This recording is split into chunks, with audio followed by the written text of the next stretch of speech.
কিছুক্ষণ পরে হারুনুর রশিদ ঘর থেকে বাইরে হলো। তিনার বালাখানা থেকে বাইর হয়ে যখন পাশে আর একটা বালাখানা রাখা, ওইখানে হারুনুর রশিদ যায়। যাওয়ার পরে দেখতেছে ফেরেশতা উপস্থিত। বাদশাহ হারুনুর রশিদকে বলতেছে, এটা তোমার ঘর না, এটা আরেকজনের ঘর। ওই যে তোমার জান্নাতের বালাখানা, ওইখানে যাও।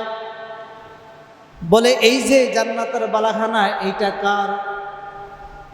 বাদশাহ হারুনুর রশিদকে বলতেছে, এটা হলো তোমার দরবারের সবচেয়ে জীর্ণশীর্ণ ব্যক্তি, একজন ঝাড়ুদার। এই ঝাড়ুদারের এই ঘর তৈরি করা হয়েছে ঝাড়ুদারের জন্য। বাদশাহ হারুনুর রশিদ অবাক হয়ে গেল। কিরে, আমার দরবারে থাকে, আমার দরবারে সব কিছু করে, আমি বাদশাহ, আমি ইবাদত করি, আমি মুসলমানের বাদশাহ, মুসলমানের শাসক, লক্ষ লক্ষ কোটি কোটি টাকা আমি দিনের রাহে দান করি, আমার জন্য এরকম একটি বালাখানা ঠিক সেম আমার ঝাড়ুদারের জন্য একটি বালাখানা। কারণটা কি?